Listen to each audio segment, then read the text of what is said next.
Hello from the ABC Music Talk podcast. I'm adding to the current affairs category again with a press release that caught my attention recently.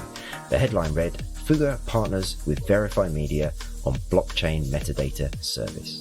Now, for a nerd like me, that was like a red rag to a bull. I had to learn more. But before I introduce my guest, a quick reminder to go rotor your videos. Rotor is for artists, managers, labels, or anyone in the music industry who needs to create video content for promotion or monetization.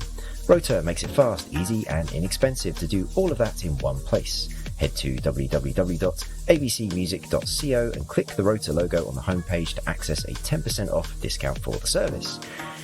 Blockchain. It's one of those terms which I think many people in the music industry went from being super excited about to now kind of rolling their eyes every time they hear someone who isn't from the industry mention it, specifically when they try and apply it to our industry.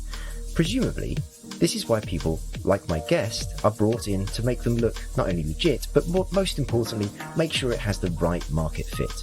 So, welcome to the show, Industry and Metadata Advisor to Verifi, Vickie Nauman. Thank you so much. Yeah. Welcome. So every guest has to give me their origin story. So how did it all begin for you? Like, how did you end up kind of advising these kind of leading technology companies? Take us through it. Well, I was working in radio, and when the first Napster happened, I remember reading, and I was a huge music lover, huge music fan, and using the first Napster. And I immediately thought, like everything just changed. Everything changed. We're no longer going to have to go to record stores and dig through the import bins and get cutouts and, be subject to what the radio stations play. We're going to be able to have access to everything. I want to figure this out. And that's basically turned into this 20-year odyssey. Where the first thing I did was I got a job at Real Networks, and they had a joint venture with major labels at the time called MusicNet, and it was one of the first legally licensed services. And I was there. I called myself the content girl. They didn't call me that, but it was like 70 men and me and one other woman who was a designer, and it was a really harsh entry into the world of software because I didn't know very much about it. I had worked in radio and I worked with music labels and music companies all the time. But it was really eye-opening because I realized very quickly in that environment, like, okay, this is going to take a long time. I had been very naive thinking all we have to do is put a transaction on this and legalize it and we're done, right? And then I got to understand the politics and everything that the industry had to lose by losing the physical CD market. And I didn't think it would take as long as it did, but I just became really obsessed about figuring all of the different aspects of digital music out. So I did, I was at Real, and then I built one of the first legally licensed DMCA compliant services with KEXP, which is a taste-making station in Seattle. And they had gotten funding from Paul Allen and Vulcan to build out a whole slew of online features and functions. So I got to learn about how do you interpret the law and how do you create products within the constructs of law and then make those meaningful to end consumers. And then from there I realized, this is going to be global. There's no longer going to be geographic borders. And so then I decided to do an MBA on international business and did that for 2 years. And that was through the London School of Economics, NYU Stern, and HEC in Paris. So it's a program called Triumph. So what I decided to do during that period of time was that was my first real go at consulting. And I was doing licensing music in Europe and Asia back to iTunes and helping companies that were traditional media companies transition to digital. But it was it was very, very small in terms of what I was doing while I was doing my MBA. I was just doing it part-time. And then when I finished the MBA, I got a call from Sonos, and they were it was a typical, recruiter on LinkedIn, and I didn't know hardly anything about the company, but I had spent years, the previous years doing all sorts of business in China So I became really interested in devices, and they were so far ahead of the US in terms of mobile phones and mobile technologies and consumption of media. And at that time it was ringtones, ringbacks. This was in like 2004 to 2007. So I became really interested in devices and how hardware, software, content all work together. So I joined Sonos, and I was in the product group there. And so we had this, home Wi-Fi listening system, and we were trying to integrate music services from all over the world. I was on the team that built out the first API, and really was, very, very early days. Everyone was talking about mobile, and we were working on the home. And I'm still really passionate about the home for music, because I feel like, that's where you can just, sing out loud and dance. And that's where music is really in such a natural listening environment. And so I did that for almost 3 years, and then moved to LA. I was in Santa Barbara, and then I moved to LA and started up Seven Digital's US business, which was supposed to be just a 3-month project, and it ended up being 4.5 years. And that was, Seven Digital's a back-end music platform. And so you're licensing music from all the major labels and independent labels and publishers all over the world, and then amalgamating that into an API and a set of rights that you can then extend to third parties. It was amazing experience of really seeing everything in the sausage factory, the distribution, the metadata problems, the licensing issues, business models. And I did that for 4.5 years. And then I decided I needed a break. I was really burned out, and I took 4 months off. I resigned, and I took 4 months off, and I just bought a house. And so I worked in my garden with a pickaxe. I was pulling up weeds and old ivy, and just, kind of took this time to clear my head and decide what I wanted to do. And then I was like, what I really love is working with lots of different companies, and, across different technologies, across different verticals, but sitting in between music and tech. And so I started up this consulting and restarted the consulting and advisory business. And I've been doing that for the last 6 years. And presumably one of your clients is Verifi. Exactly. One of my clients is Verifi. And so I tend to work with a combination of like big companies, that are enterprise companies that might be lacking subject matter expertise. I'm an advisor to Downtown Music on acquisitions. I'm working with Beat Saber and Oculus right now. I work with Sound Exchange, with Bose and Spotify. And I have a mix of bigger companies as well as early stage startups. And I try to be really picky, because I feel like, life is short. I should be picky and choosy about who I work with.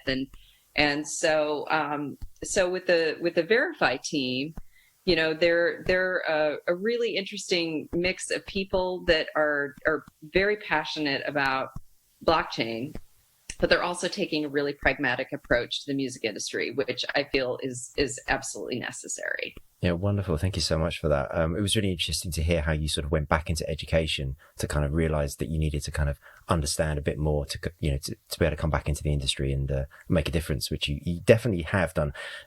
For my listeners' benefit, Vickie is the sort of person that I've come across multiple occasions, across multiple companies that she's worked with, and it's always an absolute pleasure and joy to work with her. So for listeners to this show, they know that the sort of the marriage between music and technology is very much my kind of sweet spot, especially when you chuck in the specifics of metadata into it. And I'm kind of really knee deep in the sort of interest level of that. But perhaps what's not as well known is my unhealthy interest in blockchain technology, which of course, like most people, I came to through the sort of, cryptocurrency world. But I also want to add a little caveat right now. And I did check with Vickie if it was okay to say this, but, neither Vickie or I are, particularly close to the raw technical side of any of this. So if you are a listener and you are more proficient in the inner workings and jargon of blockchain technology, forgive some of the faux pas that we may make. As a little caveat there. Yeah, well, I figured it was best to sort of get that out of the way. Okay, so can you, I know you've spoken a little bit about Verifi, but can you just introduce the company a little bit more? Because my understanding is that it is the new name for Blockchain, which Benji Rogers was a co-founder of. Exactly.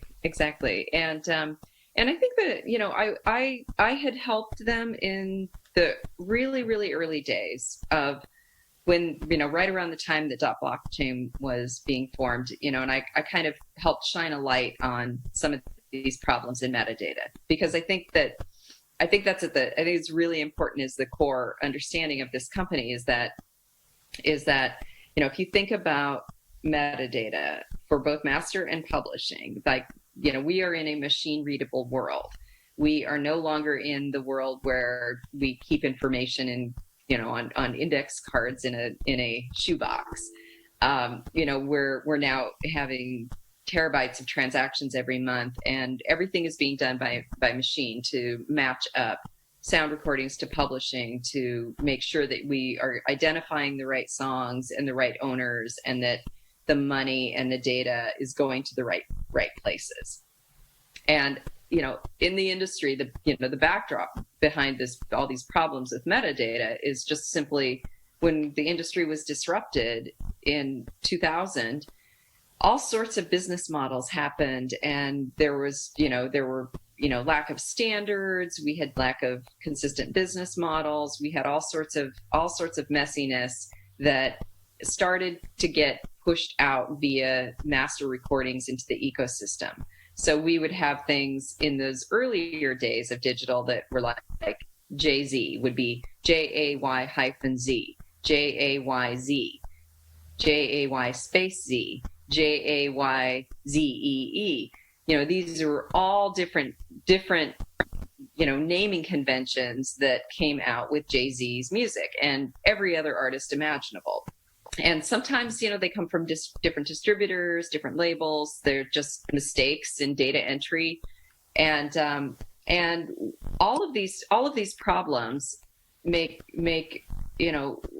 for a lack of consistent ability of end users to find all the music and search and find all the music that they love. But they're also really deep in the ecosystem of, how do we know who to pay? How do we know who owns what and who to pay? And so we've the toothpaste got out of the tube by distribution and having bad metadata all over the world. And then it became something where we realized, okay, this is a really big problem. And DDEX came in and kind of started standardizing the delivery of master recordings from DSPs, or from labels and distributors to DSPs. So they did a really good job of standardizing and making sure that people are using ISRC codes consistently, which is a unique identifier for the master recording. And there's a lot of work underway right now with publishing as well. But one of the problems is that the metadata gets separated from the sound recording. And so we, even through all the best efforts, these problems just occur all the time, where, a new release is put into the ecosystem and it doesn't have publishing assigned, or something gets into a DSP and it's the wrong artist tagged. And a lot of these things have now been largely cleaned up. But if you think about what is a modern use of technology that would help to keep identifiers intact, and blockchain came on the scene. And in the early days, I think that Benji and some other real early enthusiasts went around the world and preached the gospel of blockchain and everything that blockchain can do for the industry. But I think there were some things that went wrong in that early phase. And for instance, there was a lot of discussion about, blockchain is going to completely disintermediate labels. There will no longer need to be any labels, because artists can put their music out on the blockchain, and users can transact and they don't need anything. You know, I'm never going to be someone who sits on a panel and says, you know, it's over for labels, because it's not. They're evolving, and there's a place and a role and a function for labels.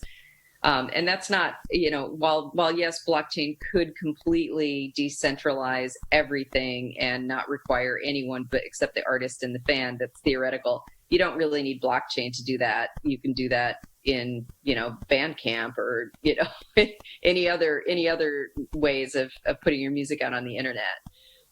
So the narrative evolved, and there was a period of time where crypto kind of, the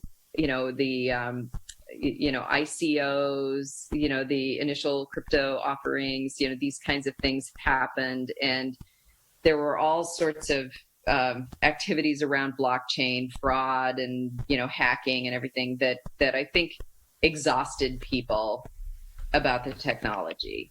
But I believe that there's really, really important things. The use of blockchain technology can help our industry. And, you know, these are permanence of data, that if you have data that's reflected in a blockchain, it's there, it's permanent, it's stamped. And if there's, for instance, if a catalog changes owners, if it's sold from Sony ATV to Warner Chappell, there would be a stamp and a hash in the blockchain that would permanently show that, yes, previously it was owned by Sony ATV, and on this date it changed ownership. And so we can have permanence of data in the blockchain, so that catalogs changing hands and all sorts of other changes that happen around music, that data is permanently attached.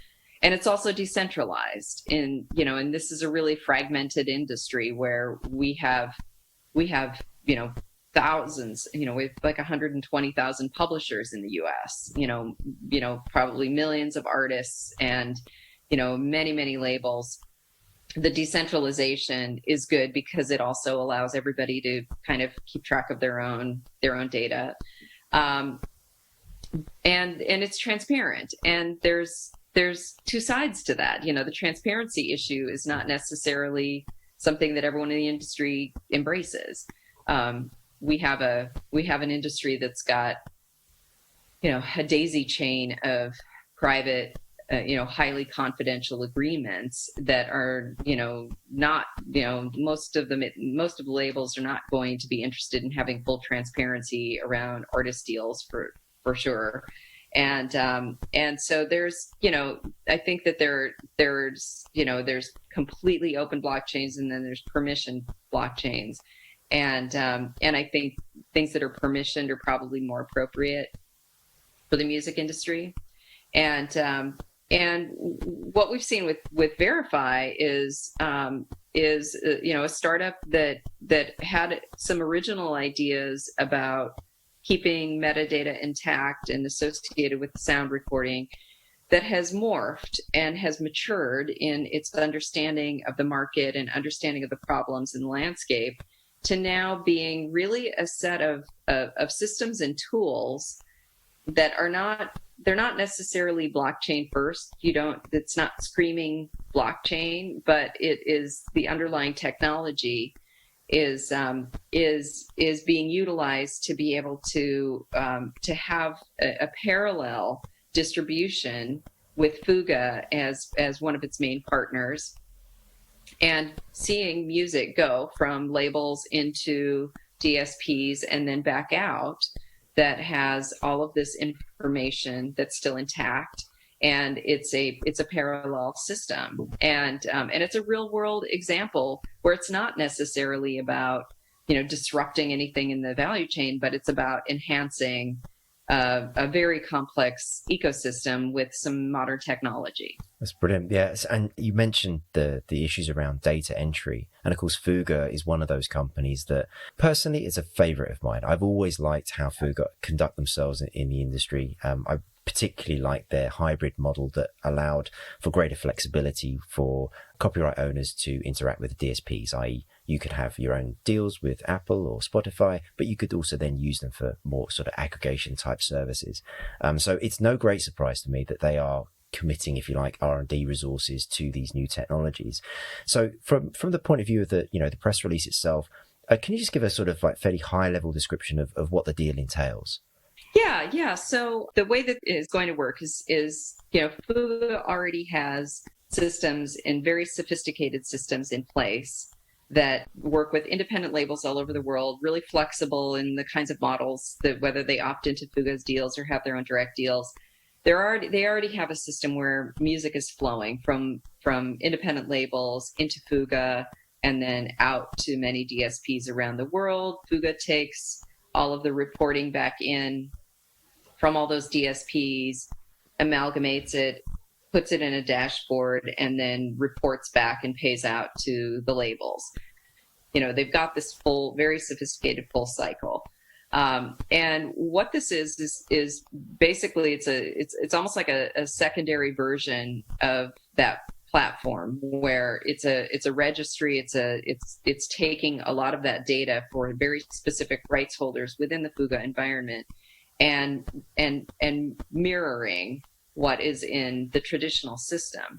And part of it is an end-to-end proof of concept and in a real world and we need that because blockchain has been really separate from most of the traditional problem solving that we have in the industry.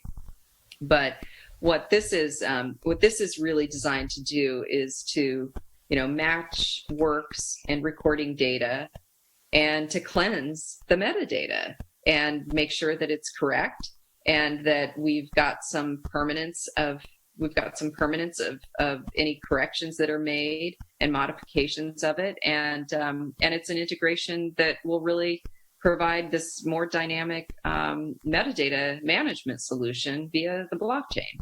So thank you very much for that description there, Vickie. I mean, obviously to me it all makes sense because I think one of the other things that we'll get to sort of talk about perhaps later on is the fact that FUGA represents record companies, recording artists, maybe even distribution companies, which is all on the master side. They may well be carrying some of that publishing information, but ultimately what this is going to go on and do is also bringing other partners, other people to adopt what you guys are up to so that you can bring all of that information together. And that's kind of the sort of the crux of what the proposition is here. I hope I understood that correctly. Absolutely. And, the holy grail here is that we have a song and it has a master recording owner, usually a label, usually one owner, and we have publishing ownership of that song. There's I think an average of 8 or 9 writers per song now. So the 50 million songs that we have in every DSP, you take that times 10, and then we have 500 million rights owners and splits.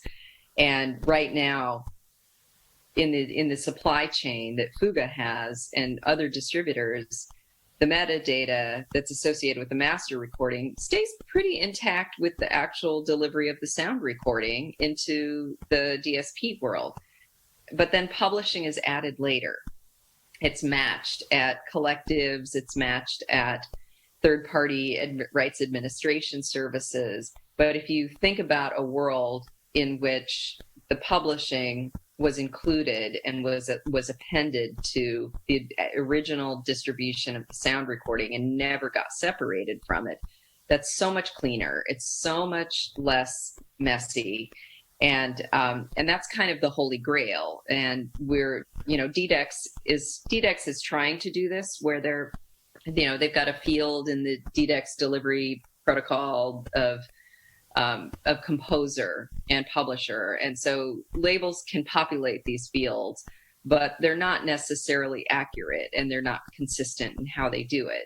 But you think about, maybe there's a different source, maybe there's a better way, and maybe blockchain is a better way to take the granularity of the publishing ownership and tie that back to the master recording. And that's really where Verifi sees itself, as tackling some of these specific problems that are in the ecosystem and saying, how could we do this different by smarter and more elegant uses of technology than what we're doing now? Yeah, absolutely. And one of the things I particularly like about the way that this is set up, and again, for listeners, I think of this podcast as sort of, education through storytelling. So let's tell the story about how Verifi does this, which is they are actually leveraging a couple of third-party platforms which do one particular thing very, very well.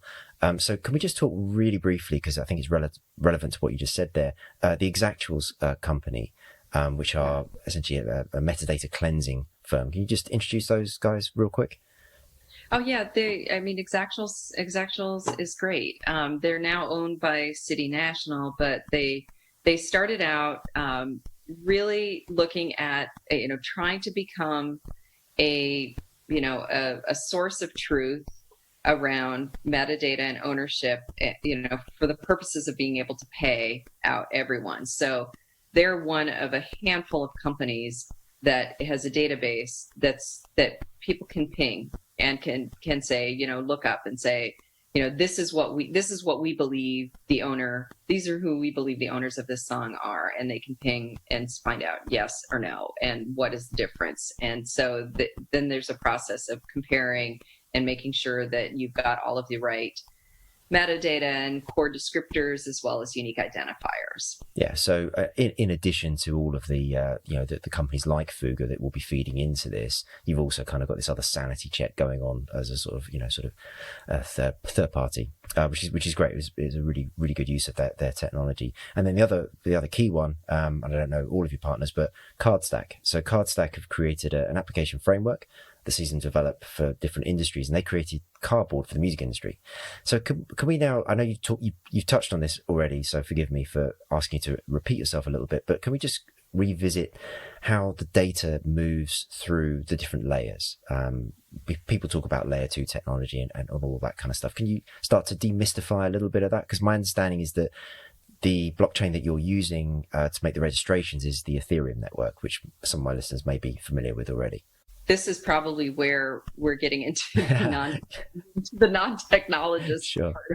in the non-technologist part of this. But what Verifi is trying to do is be able to be a toolbox that's working with other third parties that have access and that have information in that it's already associated with the sound recordings. And so bringing all of these different points of truth together, making comparisons, and then being able to validate that what is being put into that's what is being put into the blockchain is actually accurate.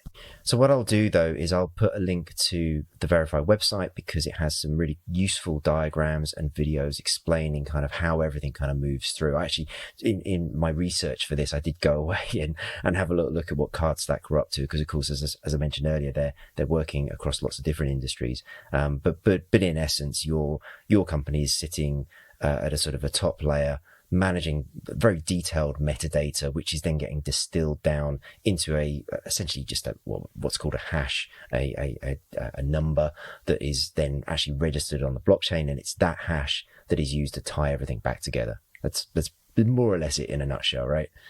Yeah, exactly, Okay. exactly. And I think at the very core of it is the most important thing is that bringing ISRC, which is a unique identifier for the master recording, and ISWC, which is a unique identifier for the underlying composition, and bringing those two identifiers together. And that's a kind of a foundational bundle of metadata that Verifi wants to try to keep as close together as possible. Yeah, brilliant. And so the press release itself, it talked very specifically about the deal being the kind of the first phase. And my understanding this is very much a sort of a data gathering process. And the idea is that it's populating the database, making the registrations, and one of the key sort of outputs, if you like, is a proprietary public facing app.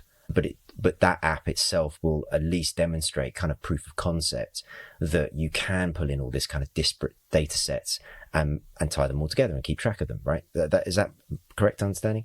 Absolutely, and I think that I think the really significant thing about Verifi's partnership with FUGA is this isn't abstract. This isn't a white paper. It's not something that is happening in a vacuum or in a complete silo. This is a major industry player, and it's taking this technology and putting it in alongside the established user flow between labels and DSPs, and it's enhancing it and really looking at specific problems. Like, we have millions of dollars that can never get settled because we don't know who owns what in publishing.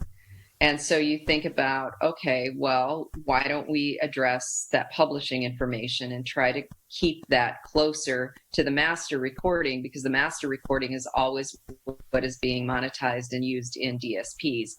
And so, there's specific use cases that Verifi is focusing on so that it's solving real problems. Changes of ownership in the industry, labels buying other labels. There's a takedown process that happens at the DSPs, that music is taken down when it changes ownership, and then everything has to be rebuilt and re-ingested. Once it's now moved from Sony to Warner, you lose everything at the DSP. There's lots and lots of inefficiency there, and Verifi is looking at these really specific problems that are happening in the supply chain and saying, how can we use data and how can we use technology to solve this problem in a different way than how we're solving it right now? Well, I mean, it's what I liked about the press release. For once, somebody was coming up with something that actually made sense by using blockchain, right? I mean, it just makes sense. And so, yeah, so that sort of first phase is, I mean, you guys are pioneering this, right? I mean, this is very, very early stage. People have got to understand this isn't like a switch and suddenly blockchain is going to be the thing that, solves all of our industry ills. And of course, the data gathering part is going to be a huge, huge piece of this, as it always is. And the second phase, though, I mean, that's really, I think, where things start to get quite interesting. Cleansing the incomplete data is certainly a big part of it, which is presumably where exactuals will be part of that Right. process. And then I think there was a line that said, using artificial intelligence to aid the process of forming a consensus on multi-party data. Sentences like that I love. Can we dive into that a little bit? Are you able to I mean, I don't know how much of that you'll be able to explain. If you're looking at metadata and the ability to solve some of these problems that are just vast and wide and that affect the biggest rights holders in the world as well as the smallest rights holders of the world, it is really beyond humans. And I think this is part of the problem with some of the rights management organizations around the world, is they're very tied into their processes of human research to figure out who owns what, and manually correcting things in databases, and Verifi is taking a different approach. And I think part of this is Ken Umezaki, who's the CEO. He spent 30 years at Lehman Brothers, so very deep in the financial sector. In that world, everything's about microtransactions. It's about this great dispersion, but needing accuracy and needing to have some control and some verifiable path of how money changed hands. And it's really not that different from some of the problems that we have in metadata, in that it can't really be done by hand. It really needs to be done by machine. And then if you start using artificial intelligence that's amassing the ability to look at different data sources and getting better over time, the more data sources they look at, to say, okay, what are all the points of comparison of truth of whether this song is what we think it is. It's the song title, the songwriter name, the publisher, the label, the performing artist, then all of the different identifiers, ISRC, ISWC, and looking at all of these things and building artificial intelligence around making a judgment of whether something is likely correct or not. That's great. Thank you, Vickie. And so kind of my last question, really, just because I think this is probably quite core to a lot of what's going on in terms of the music industry looking at new technologies, which is so from Cardstack's point of view, they've got this user hub and it's so-called chain agnostic, i.e. you can swap Ethereum for something like a private ledger like Hyperledger Sawtooth via their use of the Git chain synchronization and syndication protocol. But from a music industry point of view, how much of a danger are we in seeing sort of other competing, I'm going to call it a platform like Verifi, coming into this space and essentially making it confusing? Too many parties trying to do almost exactly the same thing, because a lot of what you guys are doing very much relies upon adoption. It requires companies like FUGA, like say Universal, like Warner Chappell on the publishing side to contribute to what you're doing so that this is all going to work completely and properly. What do you think of that? Like, is there anything about kind of what you guys are doing is it purely just you've created a concept and you're first to market? Is there something special? Well, I feel like blockchain has it's almost been a disservice because people went so deep into cryptocurrency, into blockchain technology, and very quickly you get to a place where you actually don't understand, you don't understand what you're talking about, except for a handful of people. And the industry is not necessarily the kind of industry that's like, wow, there's new technology. Let's get on that. The industry tends to have, decades and decades of practices and systems that support those practices that work for individual labels and publishers and performing rights organizations, but they're not consistent. It's not like all the labels have the same database structure or all the publishers have some sort of, there's some shared systems and protocols and processes, but everybody does things differently. And Verifi is not necessarily a company that's going in anymore and saying, we have a technology and we're now hoping to find a use case for it. It's the other way around, where Verifi has spent really, a couple of years scoping, studying, and understanding really, really deep problems that are not necessarily being solved. There are lots of people. It's almost like a whack-a-mole with metadata. Everyone's trying to clean it up. But they went in and studied some of the problems and then came back out and said, okay, some of these things are human problems. Some of these things we can't solve. We can't change someone's motivation. If they don't think it's important to fix their own metadata, we can't change that because that's human behavior. But there are things that the technology can do and can solve some problems. And so they focused in on some real world problems in the supply chain, in the value chain, and have some really important label, publisher, distribution partners who are engaged around it, and have, that they've all also done the same amount of work to see, there are some things that really aren't being solved by traditional technologies and traditional approaches, and let's give it a try. And I think this partnership with FUGA is great because one of the problems that I hear consistently from rights holders is when metadata leaves their building and it goes out into the wild, it gets monetized, gets into distribution systems, into DSPs, then there's reporting structures back on both the master and the publishing and the performing rights side. And then by the time it all comes back in the way of reports from different DSPs all over the world, there's problems. The metadata has changed, and nobody really knows where in this really complex chain that has happened. So, that's a really specific problem where you say, okay, great. So we don't have any record of how metadata traveled all throughout the ecosystem and came back to the rights holders. But in blockchain, we do. So does that solve that one specific problem? Yeah, understood. Yeah, I suppose that where my question sits is, I spent a lifetime in and around new technologies specifically for the music industry, and of course, as soon as somebody's had a good idea, then everybody else kind of looks and goes, "That's a good idea. Maybe we'll make one of those." And I guess because at some point this is going to get monetized properly, as in you're going to ask perhaps the distributors or the DSPs or both to make some sort of contribution. Maybe it's a revenue share or something like that to kind of pay for the service that you're offering, because of course they will benefit, right? They will benefit through better collections.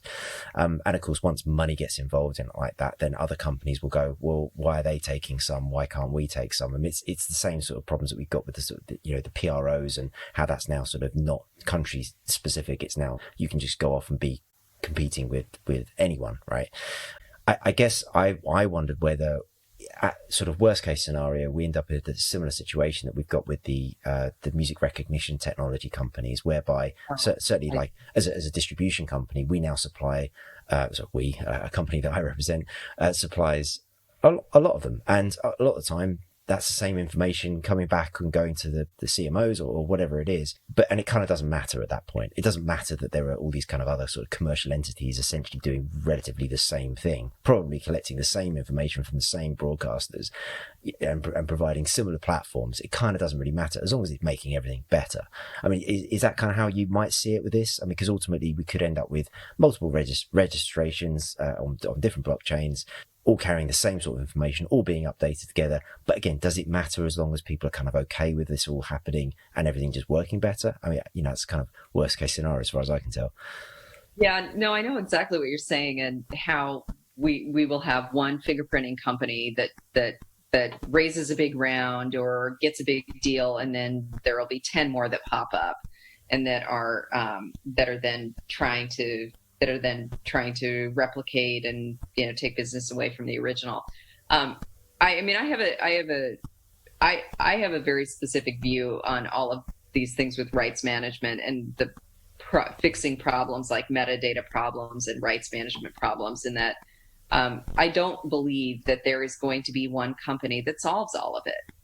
I just don't, because many of the needs are, and the nuances around the problems are country specific, or they're, related to copyright laws in a particular country. They're related to particular practices in a vertical. So there's not really one problem that needs to be solved in metadata. There's thousands and thousands of smaller problems. And I'm hoping that there's a really robust startup community and startups that are really strong technologists that can come in and do similar to what Verifi did, which is do your homework.